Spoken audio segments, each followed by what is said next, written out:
This week, we have a real treat for us here on the podcast. We are welcoming Major Brett Parker from the Canadian Forces Snowbirds.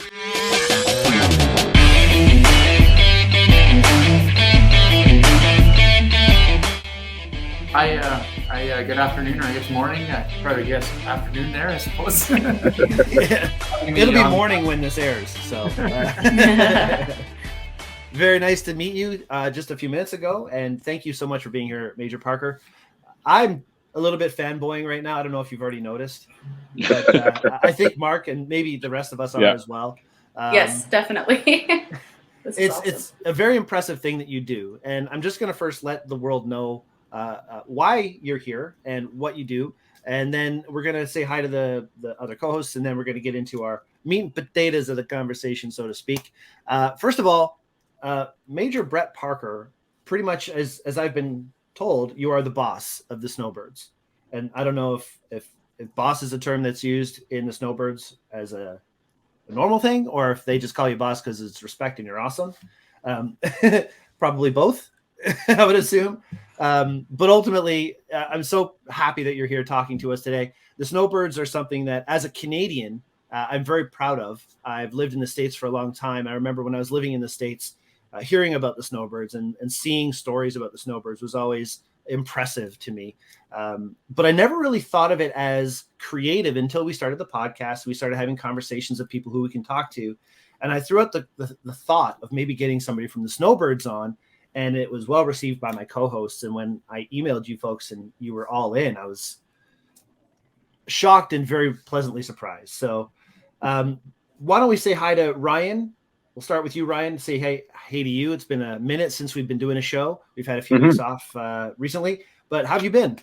I've been good, man. I've been working like crazy as always. I mean, that's never going to change. As you've already talked about, I'm really excited for this show. I've had the chance to see the Snowbirds a few times in my life, and it's always been an incredible experience. So thank you again for taking the time to be on the show. I'm really excited for this one.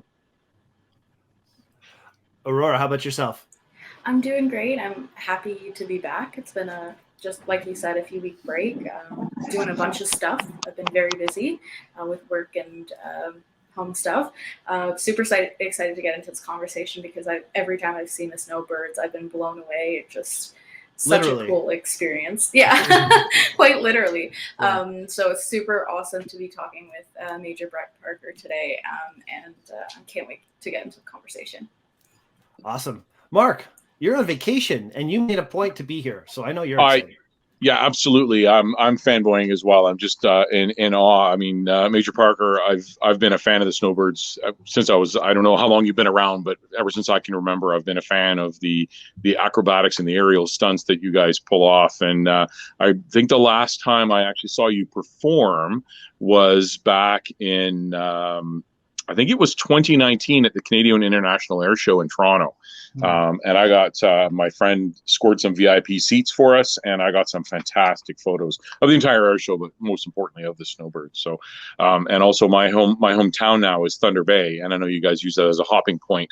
So there's quite often you'll fly right over my house, which is awesome. And even one day I was coming up the highway in line with the airport, at the runway at the airport, and my dash cam caught, I think, 5 of you coming in for a landing. So that was really cool. It was the first car at the lights there, and my dash cam caught you. So I was pretty stoked about that when that happened. So thank you so much for being here. I don't know how many questions I've got, but I'm definitely interested to hear some of the tales that I'm sure you've got to tell. Oh, no problems. I mean, it's great to, obviously it's fantastic to see everyone excited to be here, as am I. And I guess Mark will be passing through Thunder Bay, weather permitting, hopefully on this Thursday on our way to Borden this weekend. So perfect. I'll fire a note to my my fellow photographers to let them know you'll be landing there. Yeah, we should be making through Thunder Bay probably by around noon time by the time we lose the hour on the transit. So, but yeah, it should be somewhere around there. Perfect. Very cool.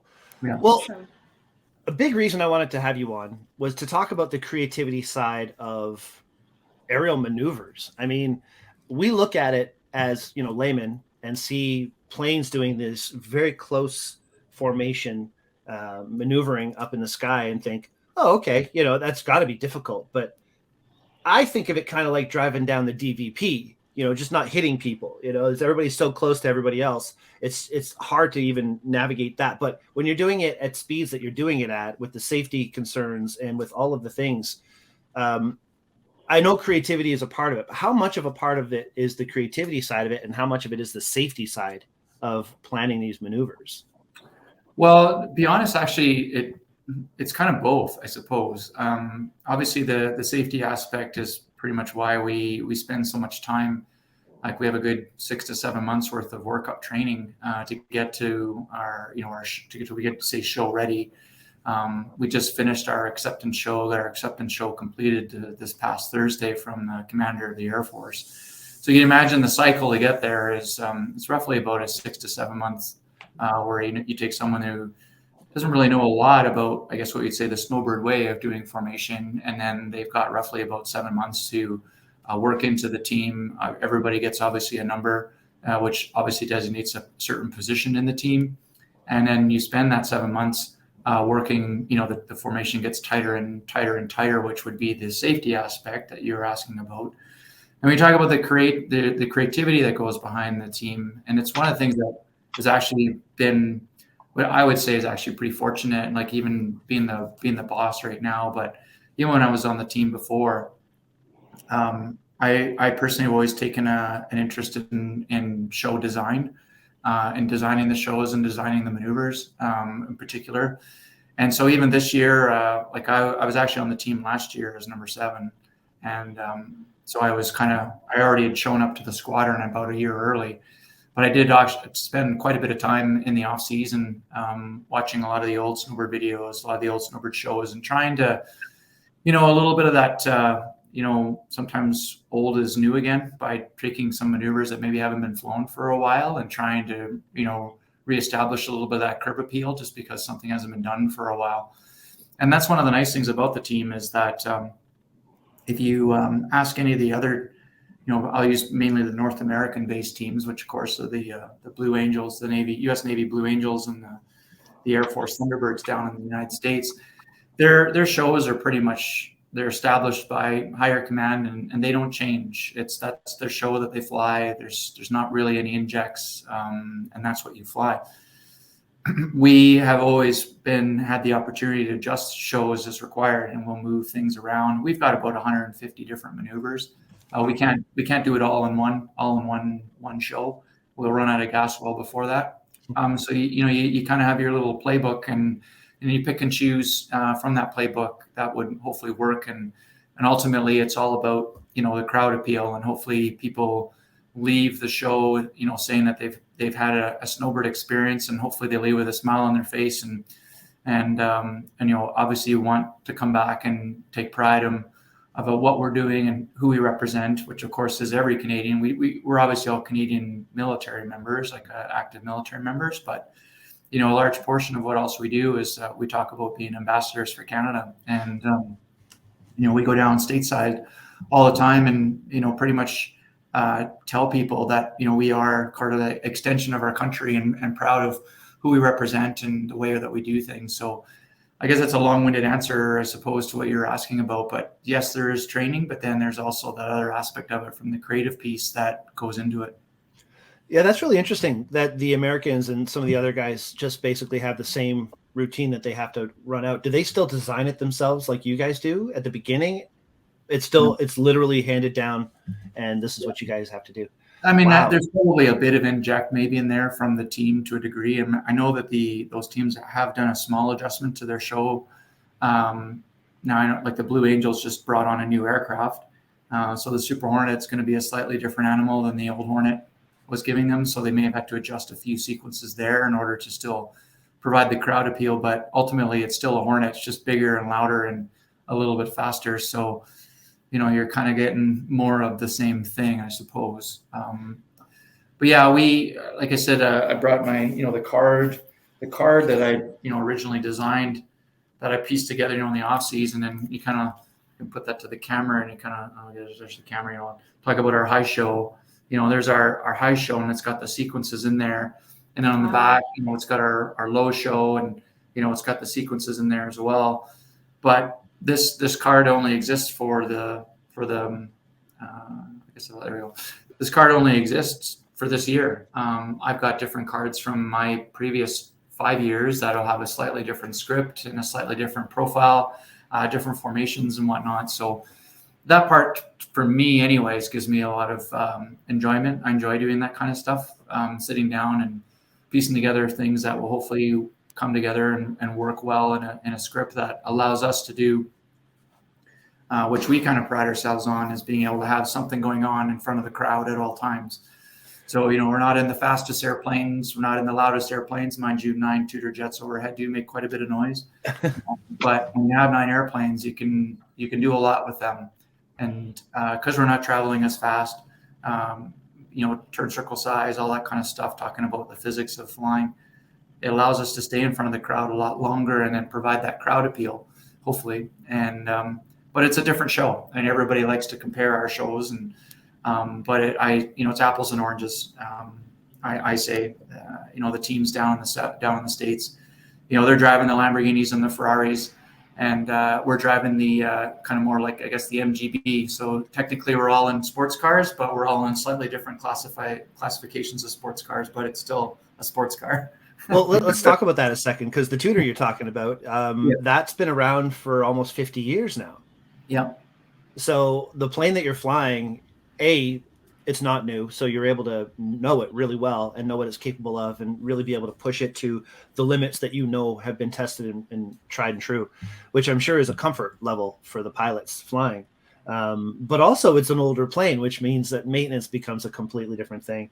What I know, it's not necessarily on the creativity side of a conversation, but as far as maintenance on your planes goes, is that one of the strictest things possible? Like, you guys are on top of your own plane and you have your own mechanics. Is that like the same crew? Because I know your team itself rotates quite often, right? Is it every year you have a new crew?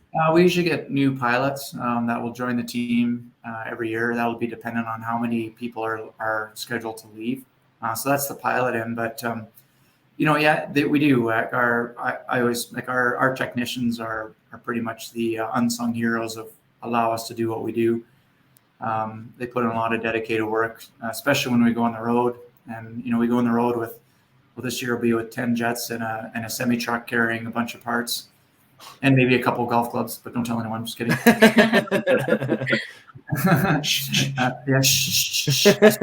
I'll edit that out. Don't worry. Really edit it out. Yeah. The whole crew there. But everyone always asks that about what about the age of the aircraft, and does it give you any concern? But just like a car, right? You've got a car that's 50 years old, but it gets babied, right? It gets new oil, it lives in a barn, it gets new tires, it gets washed, so it's meticulously looked after. So yes, it's got some time on it. However, they're always taking it apart about every 250 hours. So it's pretty much still flying like a brand new airplane most of the time anyway. So I mean, this 100-year-old camera is still doing okay when it works, right? I mean, it's taken care of, and so a plane can be taken care of, I'm pretty sure. Yeah, absolutely. But some of the when you talk about the creativity part of it, and I mean maybe a bit of a sidebar, I suppose, but when we had the Tudor jet as part of our pilot training program, we had we had 180 Tudors that were in service at one particular time, and of which you usually had anywhere from 100 to 120 stationed here in Moose Jaw working the pilot training program.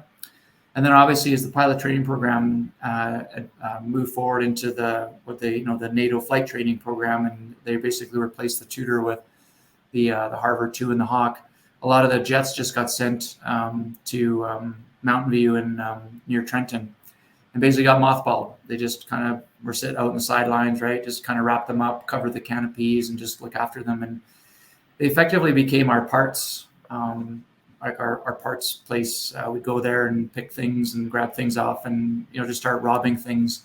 It could be something as subtle as a airspeed indicator or an altimeter, or even a screw or something like that. That was, maybe put in there when Canadair built the airplanes back in the 1960s, and then trying to find that particular screw now is a very challenging thing. So you end up, using all these all these airplanes that are sitting there that aren't flying anymore.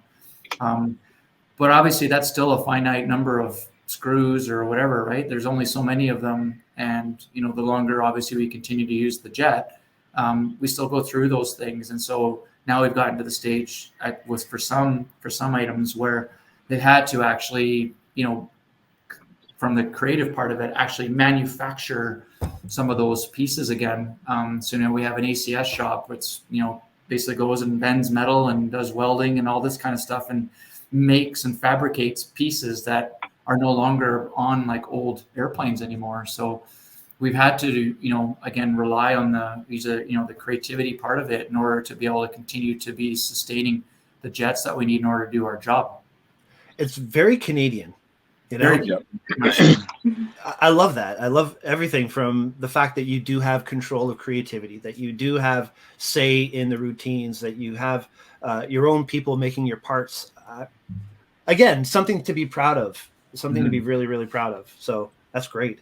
Now, I also know, speaking of something to be proud of, your mission is pretty much to inspire people. It's kind of a platform for recruiting in some ways too, isn't it? Absolutely. So, I mean, that's when you have such a good example, it's definitely something that, how many people apply to be a snowbird? Like, what's the draw for that? I don't know what the exact numbers are. I mean, I aspired to want to be a snowbird since I was a kid. I was an air show junkie, dragged my parents to air shows I grew up in Edmonton, so, Namao, Red Deer, Abbotsford, any of those shows that were around back then. I mean, they are kind of making a bit of, Abbotsford always been around, but Namao kind of became an Army base instead of an Air Force base. So that kind of disappeared a little bit, but they're trying to make it back. But, I'd always wanted to be a member of the Snowbirds. And it's funny you should say that, like when I was, when I was spending, I don't know how many hours, because I'm here actually in Moose Jaw. Like my family actually lives in Cold Lake, so I'm actually on an imposed restriction here. I work here, but my primary residence is in Cold Lake. So I basically said anytime I obviously wasn't at home and not dedicating my my non-work time to family, because my family's not here, I kind of geeked out and got into the weeds on a few things, and so I'd watch all these old shows. And I actually put a disc in there, and actually I was watching this show that I was actually at that show when I was 12 years old as a kid, and here I am watching it again on my TV and my my little full circle, exactly. Going, man, that would blow me away if the camera just panned around and saw this kid's face in the crowd. And, oh my gosh, there I am. But you were there, so that moment is real. That's awesome. That moment is real. Yeah, exactly. So. We obviously go out. I mean, I go out the door with yes, we are a very high profile recruiting body for the Canadian Armed Forces, but have had the fortunate pleasure of doing a whole bunch of school visits, which is always great. And to say that I'm just only recruiting for the military, I think is not accurate at all. If anything, I'm more along the lines of inspiring people to want to do something with their lives. If that involves the military and the Canadian Armed Forces, fantastic. But, if it doesn't, try and find that motivator, find that light that, makes you want to work hard, study hard and work towards your dream. And sometimes you just need someone to be able to provide that message. And, when I talk about my story is pretty much all about perseverance.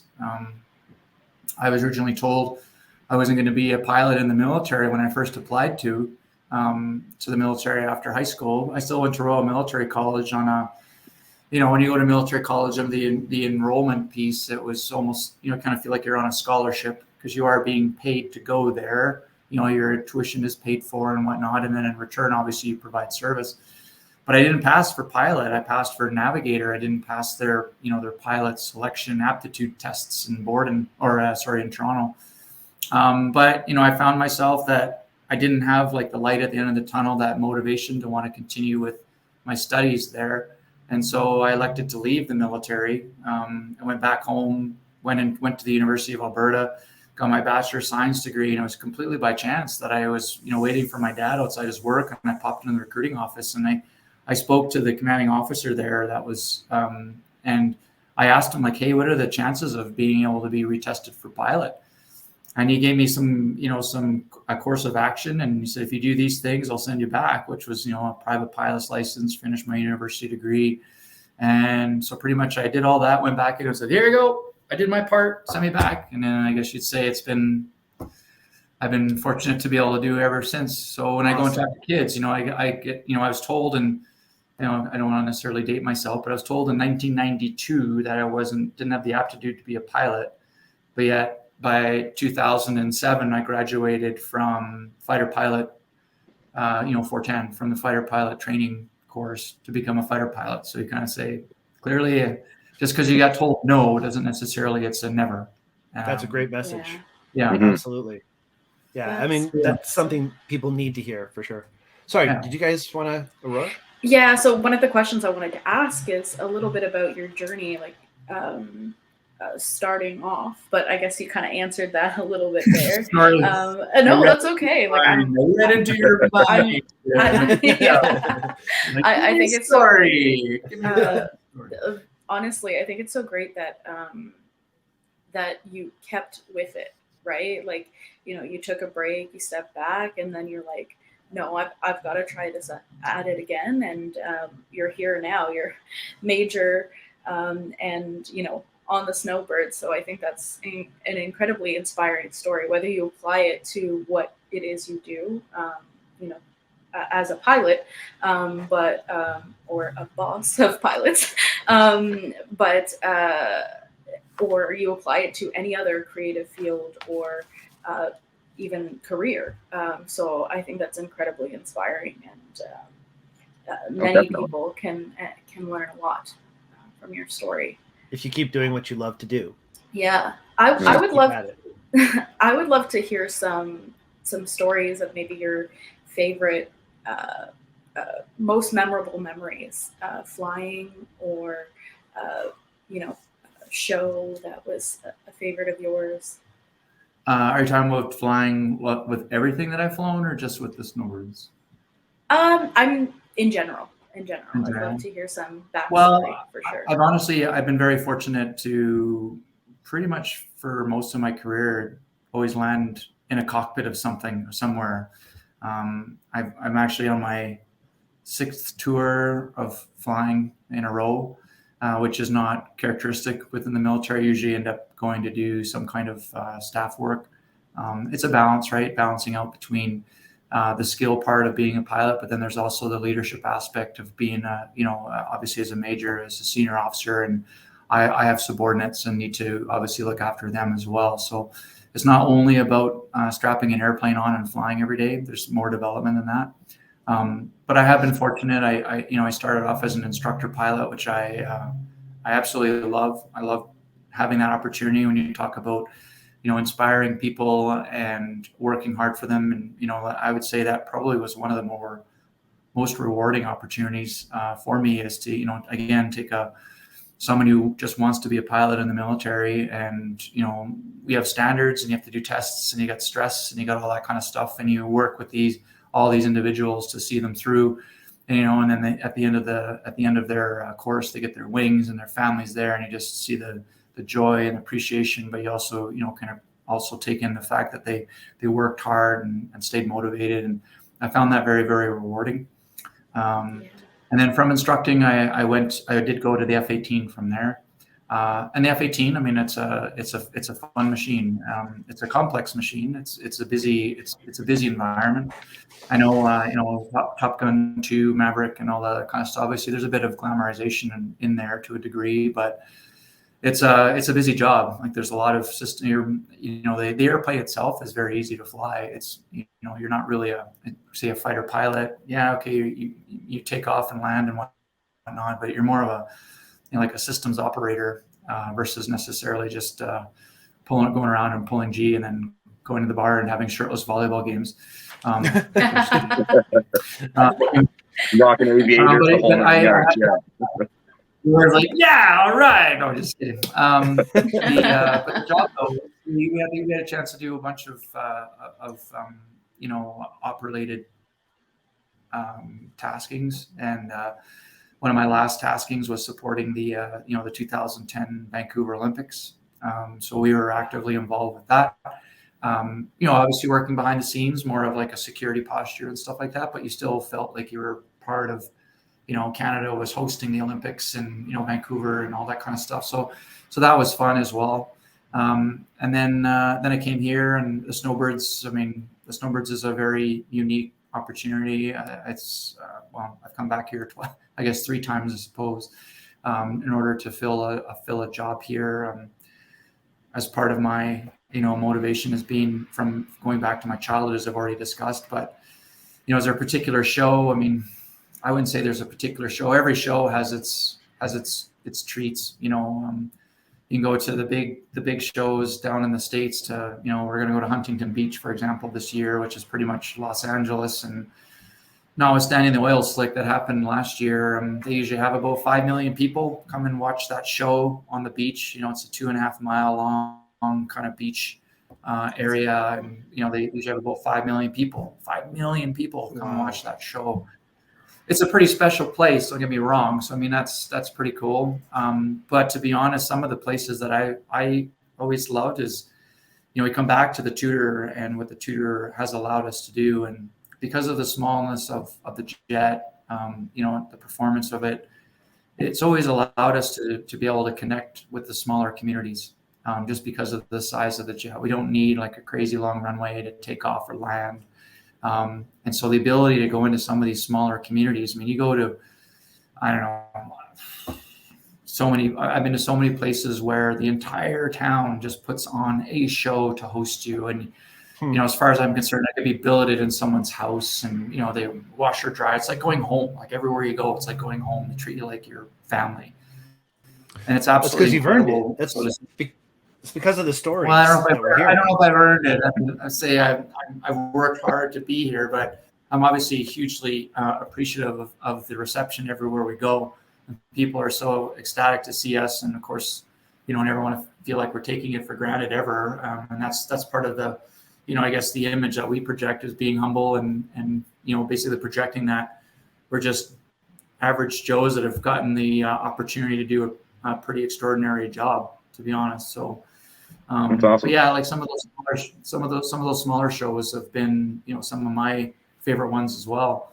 So, there I am, the A team, number 7. I need to ask you about this. So, we're talking about the small plane and the Tudor plane and what you could do with it. This is upside down. Like you're going upside down here, are you not? This isn't just a we're about to go inverted there. Yeah. Oh, okay. So, where is your stomach at this point? Like, how do you handle the physics and the feeling of like, I saw this photo on my big monitor here, and it literally made me queasy. So how do you live this moment and not puke? Well, to be honest, I mean, I have flown with lots of people that have had some form of air sickness. I had a little bit of air sickness for the first few flights when I first started flying as well, and it's actually a very natural phenomenon. I mean, as I tell, when I first joined the team, I was a number 5, and the number 5 jet is usually at the back of the 9 plane. So I usually took a lot of passengers with me, because at least you had a lot of airplanes in front of you to get the the Snowbird experience. But just like everything else, it's something that you just get accustomed to. I mean, human beings are not creatures of the air, right? And so as we've put ourselves into the air, a lot of times, the air sickness is just a function of your body not really understanding like what you're doing to it, or why it feels weird, because it does feel weird. We're not creatures there, and so you kind of go, why do people get sick? Well, usually it's the brain that kind of says, what, this feels weird. It must be something that I ate. So it empties the stomach and says, okay, it must be something I ate. So let's get rid of everything that's in the stomach, which is usually what causes people to be sick. But the irony is, as soon as they get sick, the very next thing is kind of like this euphoric, oh, you know what? I actually feel pretty good. I feel great again. This is awesome. They've been sick, but now they feel great again, because now the brain has kind of realized, okay, clearly it wasn't something that you ate. So what else is it? And then, and over the course of time, I'd say on average, probably 90% of the people, when you start doing that type of flying that we are doing here, like high performance, higher G loading will probably get, kind of queasy for the first, 3 or 4 trips. And then the body just like acclimates, just like anything else. It gets used to it, it gets accustomed to it, and then you don't think about it. And then it just becomes something, rote learned almost. Your body's going, all right, we're going to go fly today. And then you're allowed to dedicate obviously more of your thought process and your body strain, whatever you got to do to other things in the mission. So that's awesome. And that's why practice is so important. Yeah. Well, absolutely. Excellent. Practice for us is practice makes perfect. Yeah. Perfect. So I've got a couple of questions for you. I just wanted to ask, we were talking earlier about how you were designing the shows and the maneuvers that you do. So the first question is, have you ever had a maneuver that as a team you all thought that was phenomenal? It's an excellent aerial display. We're going to do this and it's going to be spectacular and death defying. You put all the work into it, you sort of hash it up, you get up there and you fly it, and obviously you're getting closer and closer as you go. And then somebody else on the team from the ground goes, you know what, guys, that doesn't look like anything down here. Is that sort of thing happen to you guys? It does, to be honest. I wouldn't say it happens that frequently, to be honest. Like most of the time, I would say the majority of the maneuvers, the less dynamic maneuvers, are probably like the biggest crowd favorites. Okay. We have like we call it the Battle of Britain, where the airplanes just get into this, 9-plane trail thing. We just go round and around and around and just make smoke lines all over the place. There's pretty much zero discipline associated with it. There's no formation flying really, other than this is the person. And it's just this kind of crazy Harry Carey thing that goes on, and most of the pilots go, "Oh, I don't really like that." But then the crowd goes absolutely bananas, and I'm like, I love it. Yeah, for sure. I have a great picture of that one from the Canadian International Air Show, actually. And it's, I think one of the jets is upside down, and they're all sort of going around one another. I should have shared it with Brian before the show, but that one is pretty spectacular. The next question I had was, we talked earlier about the service to the tutors. Is there a projected end of life for those, or are you guys just going to continue to make your own parts and keep them flying as long as possible? And if so, have they talked about a replacement for that airframe? So right now, I believe the date for the tutor it originally was 2020. Obviously, that's gone by. Okay. It's been pushed to 2030. And you just have to realize, like originally, I guess part of the usefulness of the tutor, at least up until 2000, was, you had the team that pretty much showed up in 1971. So it had almost 30 years as a squadron going around and obviously doing what we do. And you can imagine the appeal when you could go up there and fly 9 airplanes and then land, and then you go and you do your recruiting / motivational speeches or whatever. But so when someone asks you, like, what can I expect to fly in the military? Like, what's the military going to get me to fly? And you kind of go, that airplane, those 9 airplanes you just flew that you just saw, you will fly that airplane. That's what the military is going to get you to get your pilot wings on. And so that obviously had some pretty good appeal from a motivation point of view. Like this is where you're going to learn how to fly an airplane.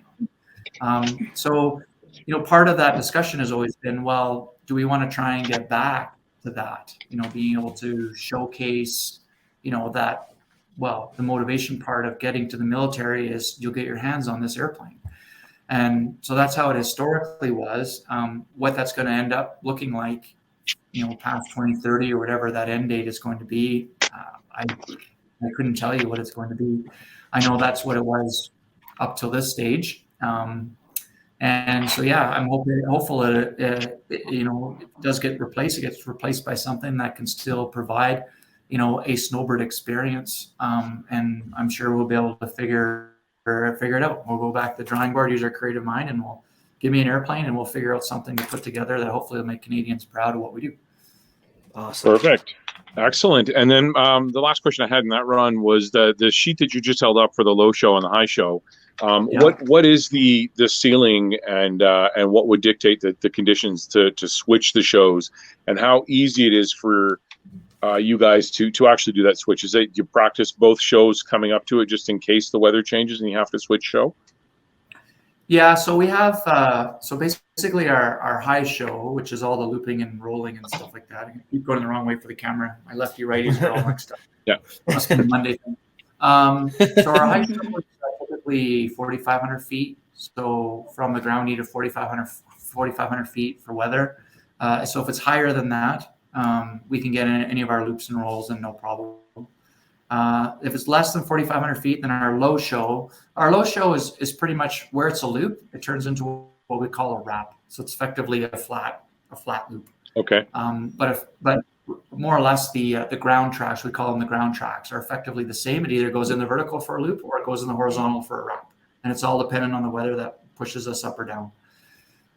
We do have a flat show, and that has to be really crappy outside. Basically, we can fly a flat show to 1,000 feet, but it's really just we'll only do our 9-plane stuff. There'll be no splits and whatnot, because typically if it's 1,000 feet of weather, usually the visibility is kind of lower. So to split 9 airplanes going all over the place and then trying to run a rejoin and whatnot can have its own potential for issues. So it's so those are the two main ones that we'll usually fly is the high show and the low show. One thing that I particularly did this year was I endeavored to so our team is actually, from a statistics point of view, is fairly junior this year. We brought in 4 new wingmen, and then also I was a new boss this year. So we had a new boss and 4 new wingers. And that would be traditionally what you'd say is the more complicated year from the traditional Snowbird time. We used to do 2 years on the squadron. You'd show up your 1 year, you were the junior person and had to figure it out, and basically water skiing behind the jet and trying to just stay ahead of things. And then the next year you were the senior person and you had to teach the next junior person that would be coming in behind. And it was only a 2-year gig. And so there's a fairly high rate of turnover for at least the pilots going through the squadron. We realize it's not sustainable in order to, continue to, the airplane is, even though it's not a complicated machine, but it can be a complicated machine to fly well, even though it's got bells and cranks, doesn't have any computers, doesn't have anything like that in it, but to actually fly it well, she can be a little bit finicky at times. So obviously experience does have its merits. So we've increased the time on squadron for people that come here, especially the pilots. Instead of doing 2 years, they're now doing anywhere from 4 to 5 years on squadron. They may be on the team for 3, maybe 4 seasons, and then maybe rotate into our standard cell, just so we can retain some of that experience to a degree, so that we can continue to do our job until obviously we get further down the line and then see what ultimately is going to be replacing our jet. So when I designed the high and the low show, a part of the sequences that I put in there are also based on some things in the show are a lot easier to train to than others. So that Battle of Britain that you have a great picture of, that takes all of about, I don't know, however long it takes the pilots to stay clear in a 9-plane, it's pretty much trained to. So it's a very easy sequence to train to. So that's the lag back cross, that picture. Okay. That too that's also a very easy sequence to train to, but that is arguably probably one of the biggest crowd favorite things that we do, the 5-plane lag back cross. So that lag back cross. I see that. What's that, Ryan? Yeah, I always cheer when I see it. Yeah. Oh yeah, no doubt. That sequence is very easy to train to. Bob is easy to train to. But we have other items that aren't as easy to train to. For example, inverted flying takes a lot of practice, because it basically, you have to revert your brain to what you need to do with the controls, and everything's reversed. So you imagine you just spend 2,000 hours flying an airplane one way, and then you roll upside down, and you only can do that for 20-second stints because of the oil and the fuel that gets fed to the engine. You only got 20-second stints to try and tell your brain that you got to do everything in reverse in order to fly inverted formation. So that is a very technical one and does require an extensive amount of training. And so you get into that balance of, when it comes to show design, what's my experience level? How much time am I going to have in order to build up to some of these sequences? Because some of them, the crowd, you'll see you would see, say, we call it the double take go by, right? And you have one airplane is upright, and then there'll be two airplanes on the wing that are inverted, and then another guy at the back end is upright. So you have like a top and a bottom shot as the jets go by. Yeah, there you go. So you see that, and it flies through in about, I don't know, maybe 30 seconds for the show. The amount of work that goes into getting to that stage is significant, and people don't really appreciate it. And this is one of those maneuvers that I would say is a very pilot-centric maneuver. So you have to gauge, this is part of my job in the off season, is to gauge, like, I have it on the card, we have that sequence in our show, but we also have to be realistic with it as well and kind of say, well, do I have the time, the resources, the experience to be able to train to that maneuver? Or knowing that people love Battle of Britain, I could literally go by in a 4-plane with something significantly less dynamic, a looping, a rolling, whatever, that the guys could probably pick up in the span of a trip. And now that goes into the show instead of that maneuver. And so that was also part of the creativity part when I designed it, was also balancing out how much time do I have, the experience level, and whether some of these goals on here would be achievable in order to make good on a start date for when we need to go out on the road. Does that make sense? 100%. And I think to your point as well, like when you're talking about how people don't understand just how insane what you guys are actually doing is, I look at everything you guys do as essentially death-defying. It's death-defying stunts that you guys are doing for the most part when you look at something like that, because it is obviously, when you're a professional, when you train and put in the work that you guys have, it's almost second nature to be able to do it. But the reality is what you guys are doing is absolutely insane. And I say that respectfully. It is absolutely insane, some of the stunts you guys are able to do up there, because, again, you guys are putting your lives on the line each time you get in that aircraft. So yeah, we try not to use the word. Sorry. No, you go right ahead. Go right ahead. No, Brian, I was just going to say we just try not to use the word death a lot, because that could add in a bit of death-defying, and oh my gosh, escaping death. We have a significant understandable. Yeah, let's avoid the D word. Great, but just like that lag back cross, everybody thinks we almost hit each other, but it's all David Copperfield, right? A little bit of smoke and mirrors every time we do things, so it looks like everyone just about hit each other. But if you could turn it 90 degrees and show the hide or the non-hide, you would see like, oh, those cheating. Never mind. Yeah, but even when you're secrets, guys, he's giving us all the secrets. He is, but when you're traveling that speed and you're crossing each other's paths, even like when you're that close from an aeronautical perspective, it's very close, no matter how you slice it, though, right? Oh yeah, absolutely. It's close, but we don't start at our show spacing, right? We'll start further back and just run the mechanics, and then obviously over the course of time and experience and exposure, it'll get a little bit tighter and a little bit tighter. I mean, the closer you are to the airplane in front of you, the easier it is to make that step. We call it the step, so that looks like everyone flies for each other. The closer you are, the easier it is to make that step. So you have to obviously balance out, well, bar none, you can't hit the guy or gal in front of you, period, stop. That's, the guy in the front, next person needs to miss him, and then it goes back from there, right? So the responsibility always goes to the furthest aft person. So whatever you got to do, you have to miss the guy at the back who's doing the woofers at the back. He has to miss all 4 airplanes in the front, period, stop. That's his job. He makes funny little woofers at the back, but then when the split comes, his job is to miss all 4 of those people in the front. That's his job. He has to. Whatever he needs to do in order to do that is what he will do. That's his job. Like, and you kind of say, well, what if he doesn't do his job? That's not allowed. We can't. He has to do it. So that's just part of the contract. That's the contract. And I have my contracts as the boss. I can say as the boss. I mean, my call sign is Oreo. Like, I get labeled the boss because I'm the team lead. That's just been a historical thing. That's always been, brought to whoever's been leading the team. They get labeled the boss.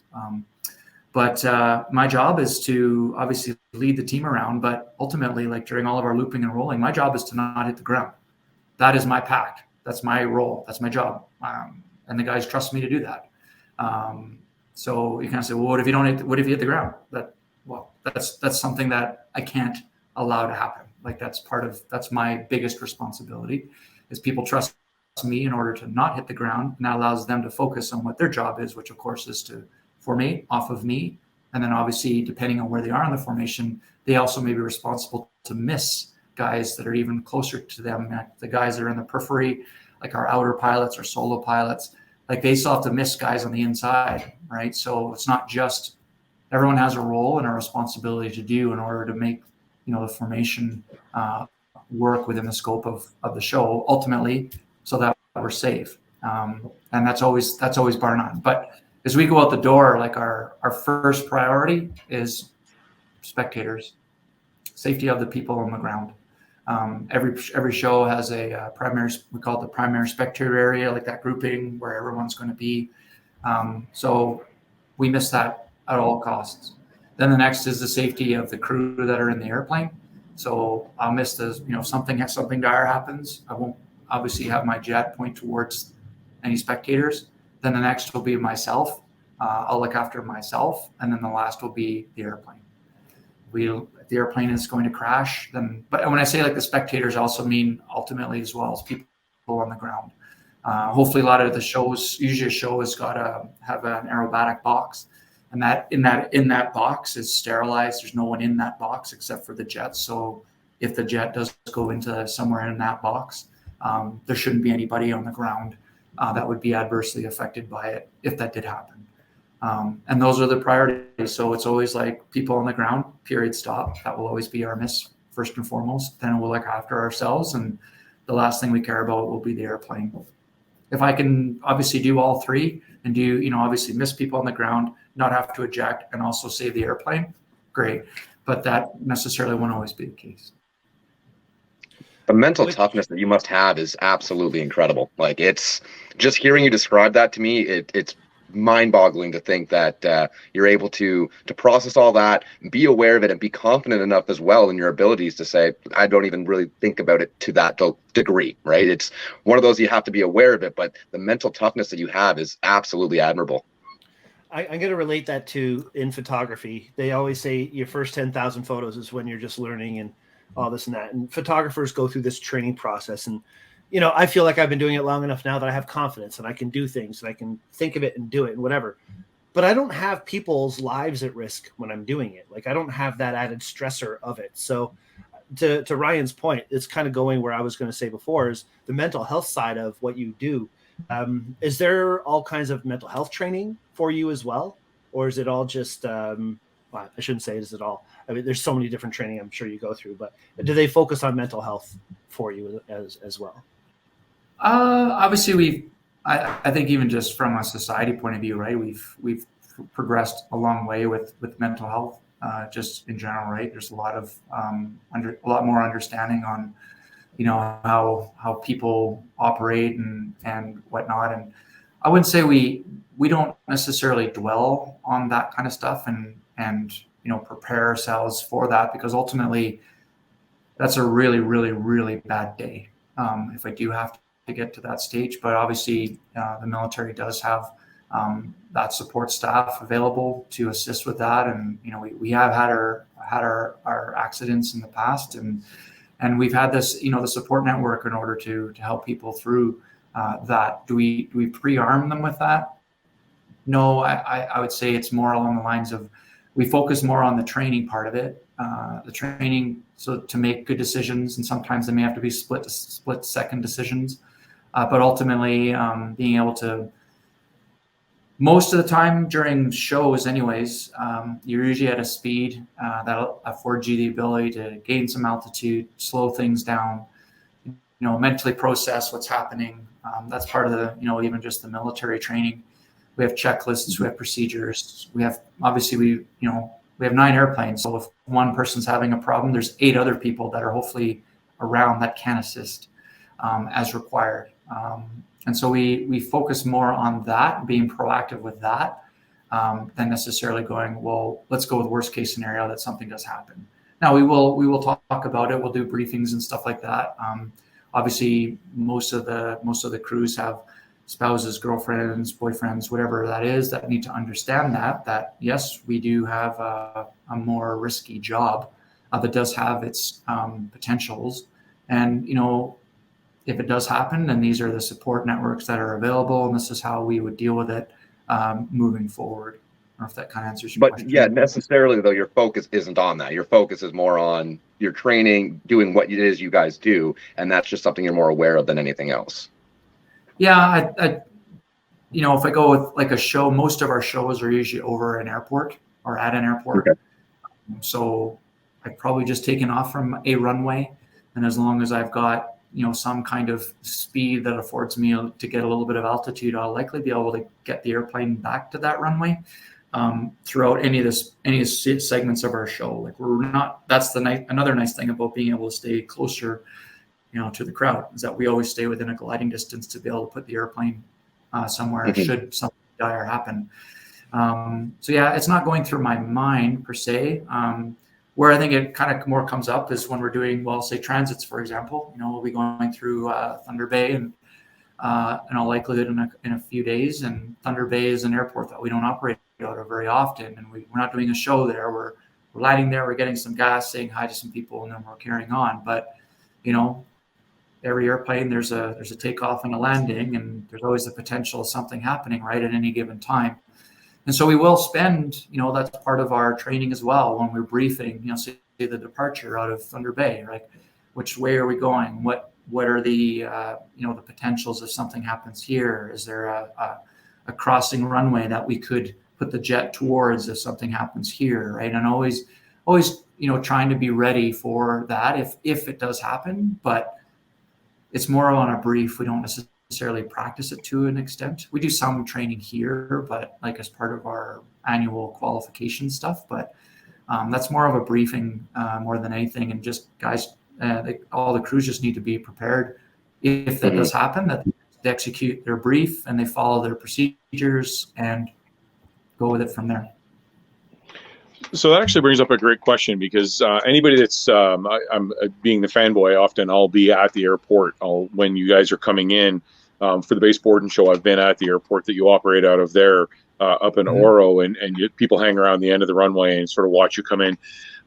Obviously, with most aircraft, there's one aircraft in that airspace and one on the runway at a time, and you guys often land in groups of, I think, 3s, 4s, or 5s. Is that how do you manage that? Like, is that just a special? Yeah, Aurelia will probably be landing just in what we call streams, so just be one after another, and then we pretty much just are responsible for the separation between each aircraft. But we'll kick the door in there and with the 9 plane, like we'll fly our show and board and then flow back to Aurelia, and then we'll show up into an uncontrolled airport as a 9 plane and split up into stream landings. And nice. It's relatively straightforward as long as it's VFR, right? That's always the kicker when it's VFR, IFR. But we are a VFR formation team. We can't do an air show unless it's at least some form of VFR somewhere. So generally speaking, that's not, rarely does that happen, but it's possible, I suppose. But for a simple mind such as myself, what is VFR? Visual flight rules. Sorry. Okay. So the ability to take off from an airport and then stay out of clouds. Okay, gotcha.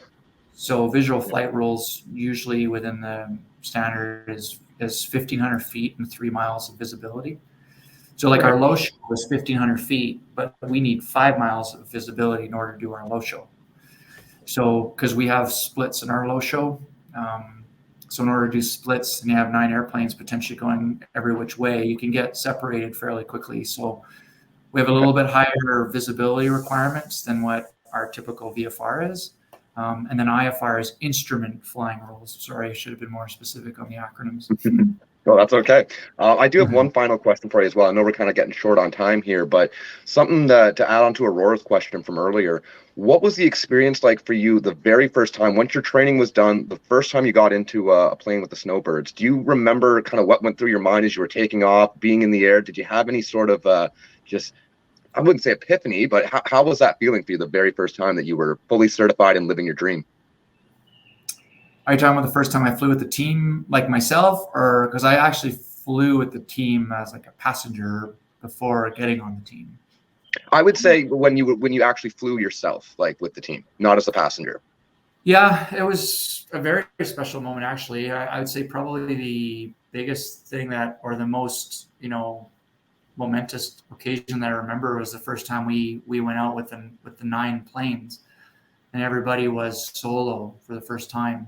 And we didn't do too much out in the area, but we ended up going over to Regina and went to go say hi to the city of Regina and the airport and whatnot, and everybody's solo. And we were just on our way there, and then the training officer and the boss at the time, they just started talking on the radio going, like, this is the first step of, becoming that Snowbird. You're part of the 9 ball, and, it's just going to get, use the term, bigger and better from here, right? And the responsibility and what you're expected to do is just going to get more and more onus from here. And yeah, I remember that day, like, just like it was yesterday. And I even used that moment as part of, for the, the current guys that are flying behind me. And we did a very similar flight just before Christmas time. And basically it iterated the same thing that I was iterated 11 years ago, right? Take it all in and, be proud of where you are. But, the learning hasn't stopped. If anything, we've just barely scratched the surface of where we're going to go with this. But, that kind of congratulations, enjoy this. This is part of all of what you're going to be doing for the next at least 2 years, hopefully more. I remember that. And then my first venue trip as a Snowbird was the Grey Cup in Edmonton. I saw over my home city, and I'm doing a fly past over Edmonton, which was pretty special. And yeah. So yeah, a lot of those things I'll remember. And to be honest, probably one of the biggest times I was this past Thursday was actually landing from the acceptance show. I've wanted to be the boss, be the team lead for so long as part of my career ambitions, and to be able to take a script that I put all that time and effort into during the off season, piece it together, take all the challenges that we've had over the winter time and into the spring, and then see it all come together and basically fly one of our very first times flying through the entire show for a general who was clapping and appreciative, and just, he had a big smile on his face, and to climb out of the jet, and my family was there. And, you could tell that, my wife could tell, she's just, you did it. You did it. You actually you did everything that you wanted to do. And that I will remember that day for sure. That's awesome. Even though it was only 4 days ago, that still is a very huge, tick in my career, but also from my life, from what I've been trying to do with myself over the last, I won't say how many years, because I'll just date myself. But still very inspirational. Very inspirational. All right. I have 2 questions real quick. I'm sorry. Really quick. You mentioned your call sign earlier. It doesn't have to be whatever time you guys want. Sorry, Rory, I didn't mean to go. Oh, okay. Thank you. So you mentioned your call sign earlier. Yeah. So how did you come up with your call sign? Is there kind of like a? We have to go to a bar, and they can't just. Play volleyball without your shirt on. Yeah, or something, right? Most call signs come up from, either someone does something silly, or it's a play on their name.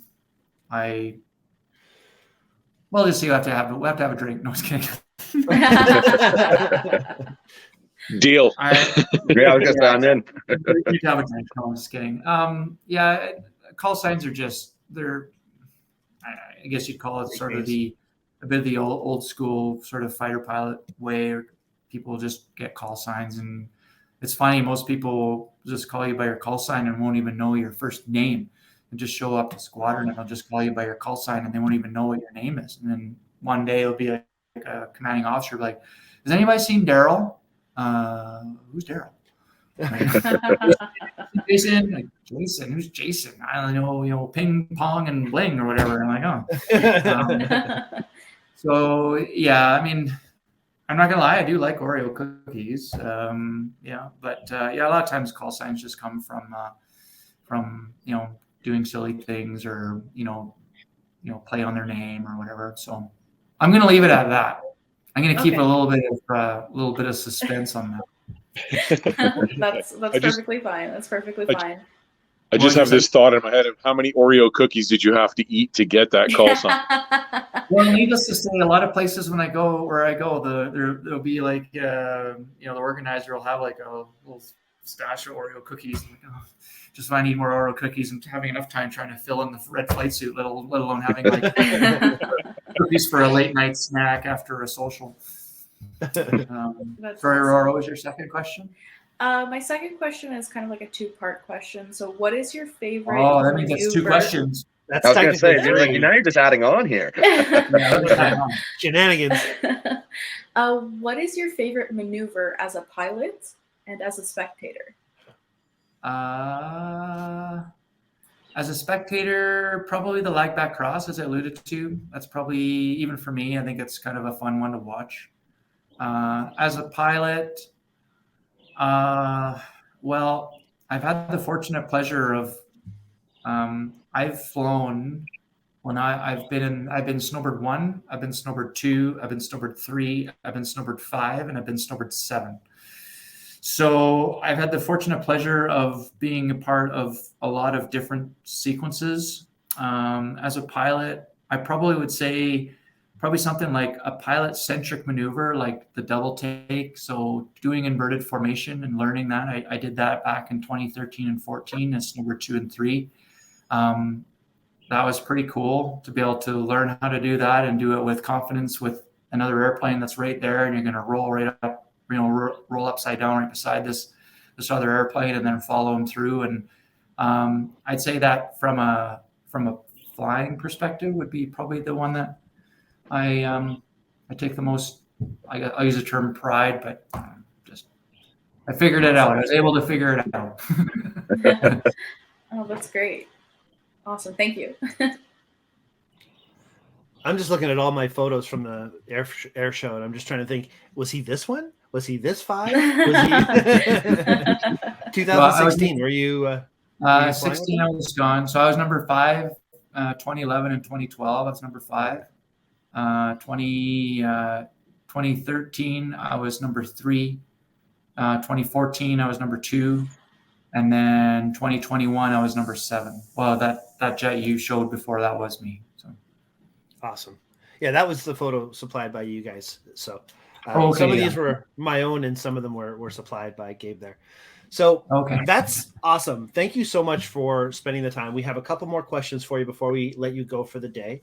But before we do that, Mark, Ryan, Aurora, any last questions you'd like to? No, I'm still trying to take it all in. Yeah. Well, yeah, for sure. I just wanted to mention, I think it was last year in 2020 that you guys did you went across Canada and you did sort of flyovers of all the cities. Was that last year that you did that in the summer? 2020, op inspiration. 2020. Yeah, that's it. Yeah. And so, of course, I had just moved to Thunder Bay. My wife and I moved there, and then the pandemic hit. So it was for us, when we heard you were coming to town, we went and found a nice flat parking lot close to the airport, and we parked ourselves there and waited. And the number of people that were hanging out waiting for you, and then the numbers that just got exponential when they said, "Why are you guys hanging out?" "Oh, the Snowbirds are supposed to be flying over." And then they just, no matter what they were doing, they stopped and stayed and to watch you come over. And of course, I had a camera and got a bunch of shots of you doing the flyover of the city as well. But for something like that, how did you come up with that, and how did it make you feel as a team to do that for Canada?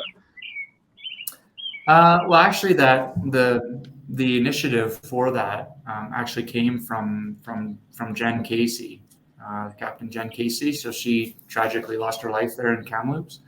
But a lot of that initiative started with her. There was some move down in the States with the other teams to just, people are doing they're isolating, staying home, not going to work, and everyone's kind of feeling like they're, basically locked in, right? And just trying to get through the pandemic as best we can.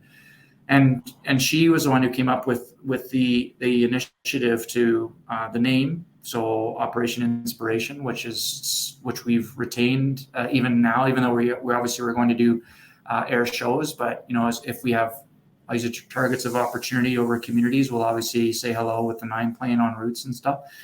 But she was she was the starter of all of that, and it caught a lot of traction and became a very an amazing actual the amount of people that came out and took it in, and just the reception and the feedback that we got from that initiative was phenomenal. It's ironic, actually, down in the States, it didn't fly down there very well at all. Most people could care less. They're like, I want to go back to my air shows.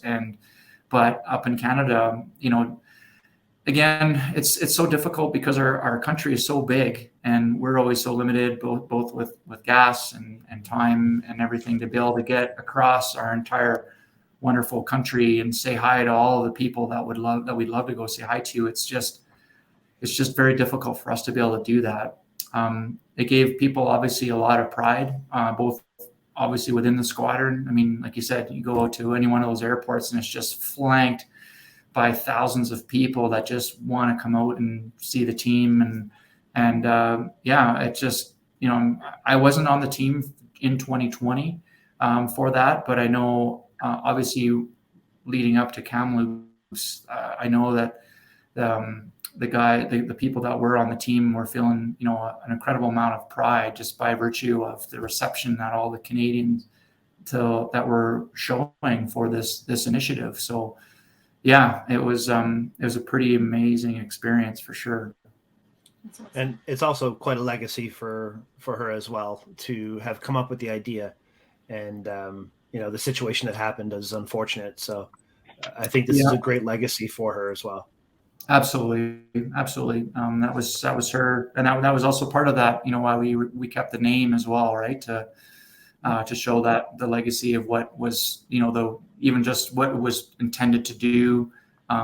Even though like we necessarily going around to all of the communities and just not doing air shows, because air shows weren't going on in 2020, right? You weren't allowed to congregate and run an air show, but there's none of that going on at all. So you're kind of like, well, what can we do to just make people, or at least show to people that, hey, we're all in this together, right? To show that a little bit. And the amount of people just like, just hearing the jets overhead just gave me the spider sense on the back, and put the hairs up, and just kind of, made them feel good about something, when all you hear is just nothing but bad info. Like, it's just nothing but bad news everywhere, bad. But you know what? The team is going to come say hello and gave people something to look forward to. And I think that was huge. And I'm obviously so happy that it was so highly regarded, and we're going to continue to keep that going, like both within its name and obviously what we endeavor to do on a day-to-day basis. Awesome. Thanks very much.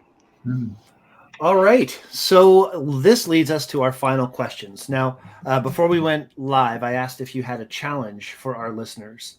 Have you thought of something you'd like to offer up as a challenge? Oh boy. Not to put you on the spot or anything, no. We can come back to it or pass by. I did find that a difficult question, because it's a little bit open-ended as far as we say, like a challenge, other than I could say that I challenge you to keep your eye on the prize and do what I did, right? Challenge yourself to, even in the face of being told no, like, find a way to make a yes. There's always a way to make it a yes. So I challenge you to make your dream a yes, something like that. That's perfect. That's exactly. I think with a lot of our guests too, that's what the challenges end up being. They're challenging our guests to do exactly what they challenge themselves to do each and every day. So that's a perfect answer. Okay. Then yeah, for sure. All right. And then the last two questions, one of them is tool of the trade. So as photographers, we get asked what's in our camera bag and gear and this and that. That's not necessarily what tool of the trade is. Tool of the trade would be something that you rely on, whether it's an ideal, a concept, a practice, or a tool daily, that really is the most important thing that you fall back on from day to day. I would say actually for me, especially when things get busy, a tool to trade for me that allows me to even function most of the time for me is physical fitness, to be honest. I usually find that I think better. I'm more awake, I'm more aware, I'm more on top of things. And I found that, like, even when we go on the road and I'll go, obviously we stay in lots of hotels and stuff like that, I will endeavor to do a workout in the morning. Obviously, it wouldn't be something that's going to completely tire me out, but it gets the blood flowing, gets the heart rate going, gets the brain thinking. And so I find like that is probably one of the biggest tools to trade, at least for me, that allows me to operate as efficiently and as effectively as I can. I can usually tell, like, if I've had a poor sleep and I didn't exercise and whatnot, and then I'll go out there and I feel like I'm just fighting against the jet. And I, obviously as a wingman, those are usually the days when I had my poorest flights, and I'd be watching the video debrief. And even though, like, on the ground, it probably was probably fine, and most people wouldn't have seen it, I'm in the, in the debrief, just beating the crap out of myself and debriefing myself for all the errors that I made. And a lot of the times I usually found it came down to my psyche, my psychological part. And it usually starts for me with some kind of physical fitness. Awesome. And the last question, and it's a fun one, is what's your jam? What song just gets you excited? Like in Top Gun, it's all about the music, right? Highway to the Danger Zone, all that kind of. Do you ever? A side question: do you ever listen to Danger Zone when you're flying? But second question, the real question is, what's your jam? So we may or may not, due to the age of the aircraft, have what we call an ADF on it. So it's an old, basically an old directional beacon, if you will, that you used to use back in the days to find an airport or a place. Everything's all GPS now, but we do have still an ADF on board, and the ADF frequencies allow you to dial into AM radio. So there are 2 AM radio stations in around Moose Jaw that you can pick up. One is 750 and one is 800. One is like the oldies and one is basically like classic rock. So there have been times where I felt, and you've seen Iron Eagle. Anybody seen Iron Eagle? Yeah. Oh, yeah. Louis Gossett Jr. Yeah. Like that, yeah. So you almost feel like you're Iron Eagle, and I'm not going to necessarily say that I have, but there may or may not have been the potential opportunity to dial in a radio station while you're flying, and then there may or may not have been a Kenny Loggins, song. Awesome. Not going to confirm nor deny, I see. Not confirm nor deny that. So, yeah, it's okay. Nobody watches this show, so you don't have to worry about it. There's like music. I mean, I do love music, and I like all kinds of genres, to be honest. I would say I'm probably more of like an 80s guy. That's kind of what I grew up with, is kind of an 80s guy. I'll pretty much run 80s music a lot of times. So to say there's a specific song, probably not, but I guess that also puts Danger Zone in the wheelhouse since it came out in 86. But technically, yeah. Not that I knew that, like your names. Just kidding. I wouldn't say there's necessarily a song per se that puts me in my jam. I just, sometimes just good beat, and obviously a lot of portions of our show is all about the music. And, and that was probably one of the biggest things when I was watching a lot of the old shows when I was, building a lot of the sequences on here, was listening to the music and, going to, some of the Snowbird shows as a kid, and you hear this Snowbird music, and, some of them like the David Fosters and the Stephen Vitale music, like Flight of the Snowbirds and whatnot, that were like a staple for the shows. And yeah, I still, kind of, and when we walked out to the jets again on Thursday to start our march out for our show on Thursday, they were playing, the David Foster Flight of the Snowbirds. And again, it just kind of, standing up and everything. And so you're just kind of like, all right, we're going to go do this. Let's do this. It's going to be good. That's awesome. Yeah, so that was kind of fun. Not kind of fun. That was pretty cool. So I wouldn't say there's one particular song that necessarily gets it going for me. Something that's got a good beat. And then obviously I got my good headspace. If I've had my workout, that's all go. And then it becomes, let's go time. Let's do this. And off we go from there. Well, Now, before we cook this turkey here, Brian, I do have one final question. Because of the amount of Top Gun references, I gotta know. Now, one Do final you question. or do you not? Do you or do you not own a pair of aviators? Ray-Ban like specifically Ray-Ban aviators? Maybe not specifically Ray-Ban. Do you have aviators that you're rocking and you're doing the whole Top Gun look, or no? Not really. Like I wouldn't say the shape of those old school Ray-Ban ones that he would have worn in Top Gun, but I think the glasses that we have this year, who makes them? I forget the name of the company. Oh, but you guys actually have like uniform glasses that you're supposed to wear. Then you don't get to wear like your own personal. Yeah, you can wear it. I use the term. It depends. If I'm in my show suit and I'm out at the air show, if I'm on duty, then yes, uniformity is all part of the package, if you will. So that includes glasses, right? Sunglasses, obviously the uniform, the shirts, the boots, all that kind of stuff. It's all the same. So we do have a set of sunglasses that we'll wear for that. If we go to autographs, everyone needs to have the same sunglasses on, again, just to have the uniformity. But outside of that, like when you're not, even though you're technically on 24/7, if people know that you're a member of the Snowbirds, which can be a good or bad, depending on the type of person that you are. If you're more of an introvert, it may not necessarily be the best when you feel like you constantly have to be on display. But outside of that, though, if you're on your own time and you're wearing your own clothes and you're not kind of portraying the job, you can, guys will usually have another set of glasses that they wear. Right. No, I had for our two listeners, I had to make sure we got all the Top Gun questions out of the way. Aviators, but they're not Ray-Ban aviators. They're there you go. Again, so Canadian. But anyway. Hey, I can't thank you enough for being here. I'm sorry. You got to apologize. Sorry. I'm sorry. I'm sorry. I realize I'm sorry we went over on time. Jeez, I'm so sorry that I know I didn't have another question. I'm so sorry. We are all right. Sorry. Anyway, we went over on time, so the two listeners that call in to the secret number will get a liter of maple syrup each. So nice. Okay, what's your phone number again? 555. We will talk to you soon. Thank you so much again, Major Brett Parker, for being with us today. Mark, Ryan, and Aurora, thank you as well for being here. This has been a lot of fun. It's been very informative and very inspirational, as the Snowbirds are. So thank you so much again.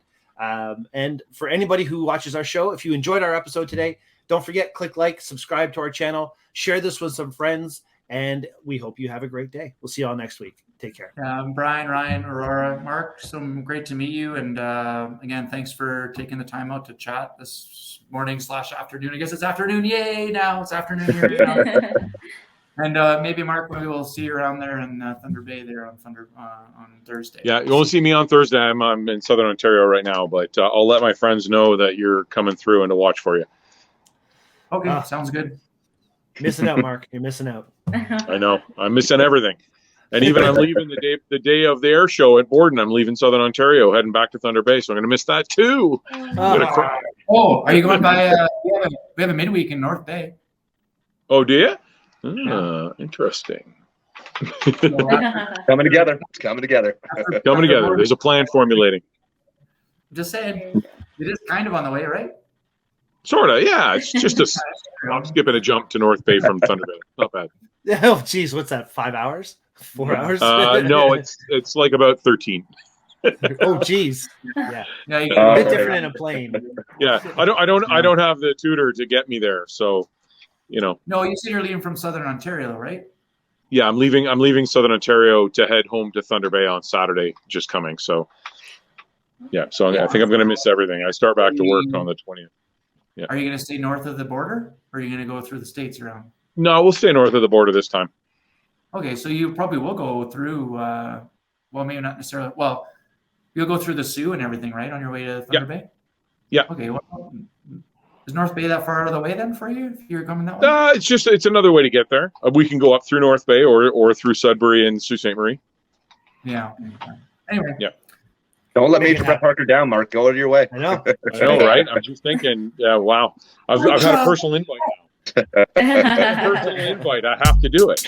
Exactly. How can you say no? All right, guys. That's Thank you awesome. so much. We'll see y'all next Take time. care. Thanks very much.